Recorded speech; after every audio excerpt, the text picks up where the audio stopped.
Hi friends, welcome back to my channel. ഇന്ന് നമ്മൾ തയ്യാറാക്കുന്നത് തേങ്ങയിൽ നെല്ലിക്കയും കാന്താരിയൊക്കെ ചേർത്ത് തയ്യാറാക്കിയ വളരെ ടേസ്റ്റി ആയിട്ടുള്ള നല്ല ഹെൽത്തി ആയിട്ടുള്ളൊരു ചമ്മന്തിയാണ്. ഇതെങ്ങനെയാണ് തയ്യാറാക്കുന്നത് നമുക്ക് നോക്കാം. അപ്പോൾ ചമ്മന്തി തയ്യാറാക്കാനായിട്ട് ഞാനിവിടെ ഒരു തേങ്ങയുടെ പകുതി അരമുറി തേങ്ങ ഇതുപോലെ ചിരവി എടുത്തിട്ടുണ്ട്. ഇതിൽ നമ്മൾ മുളക് പൊടിയൊന്നും യൂസ് ചെയ്യുന്നില്ല കേട്ടോ.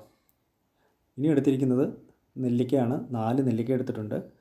ഇനി എരിവിന് ആവശ്യമുള്ള കാന്താരി മുളക്, സാധാ പച്ചമുളകല്ല, കാന്താരി ചേർത്തിട്ട് തന്നെയാണ് ഇത് അരച്ചെടുക്കണം. അപ്പോഴാണ് ടേസ്റ്റ് കൂടുതൽ കിട്ടുക. 5 ചുവന്നുള്ളി, 2 തണ്ട് കറിവേപ്പില എടുത്തിട്ടുണ്ട്. ഇനി ഇത് അരയ്ക്കാനായിട്ട് തുടങ്ങാം. ആദ്യം ഒരു മിക്സിയുടെ ജാറിലേക്ക് നമ്മൾ കുരുവൊക്കെ കളഞ്ഞിട്ട് ചെറിയ പീസുകളായിട്ട് നെല്ലിക്ക കട്ട് ചെയ്ത് ചേർത്ത് കൊടുക്കുന്നുണ്ട്.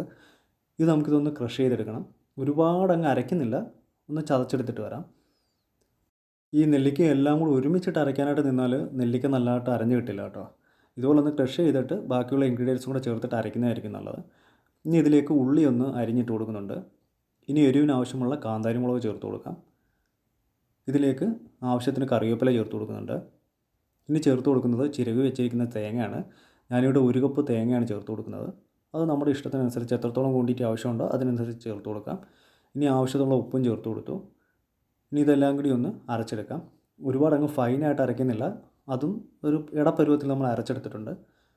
സാധാരണ നമ്മൾ ചമ്മന്തിക്കൊക്കെ അരയ്ക്കുന്ന പോലെ തന്നെ അരച്ചെടുക്കാം. ഇതൊട്ടും തന്നെ വെള്ളം ചേർക്കുന്നില്ല കേട്ടോ. നെല്ലിക്ക അരയ്ക്കുന്ന സമയത്ത് അതിൽ അത്യാവശ്യം വെള്ളമയം ഉണ്ടായിരിക്കും, അത് മതിയാകും. ഇനി അല്പം ലൂസായിട്ടുള്ള പരുവത്തിൽ വേണമെങ്കിൽ 2 ടേബിൾ സ്പൂൺ വെള്ളം കൂടെ ചേർത്തിട്ട് അരച്ചെടുക്കാവുന്നതാണ്. ഇനി അതൊരു പാത്രത്തിലേക്ക് മാറ്റി കൊടുക്കാം.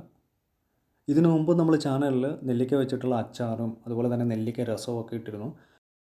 നല്ല ടേസ്റ്റിയും ഹെൽത്തിയുമായിട്ടുള്ള രസമായിരുന്നു കേട്ടോ. അത് വെറുതെ കുടിക്കാനും വളരെ നല്ലതാണ്, നല്ല ഹെൽത്തിയാണ്. അപ്പം കാണാത്തവരൊക്കെ ഉണ്ടെങ്കിൽ ചാനലിൽ അതുകൂടി കയറി കണ്ടേക്കണേ.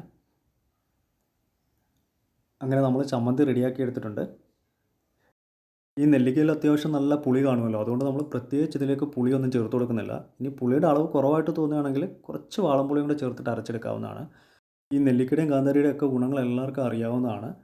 നെല്ലിക്കയും കാന്താരിയൊക്കെ വെച്ചിട്ട് വളരെ ഹെൽത്തി ആയിട്ടുള്ള ചമ്മന്തിയാണ് തയ്യാറാക്കിയിരിക്കുന്നത്. എല്ലാവരും ഇതേ രീതിയിൽ വീട്ടിൽ ട്രൈ ചെയ്ത് നോക്കണം. വീഡിയോ ഇഷ്ടമായാൽ ലൈക്ക് ചെയ്യാനും ഷെയർ ചെയ്യാനും സബ്സ്ക്രൈബ് ചെയ്യാനും അതോടൊപ്പം തന്നെ കമൻറ്റ് ചെയ്യാനും മറക്കരുത്. നല്ല റെസിപ്പിയുമായി വീണ്ടും കാണാം. Thanks for watching. ബൈ.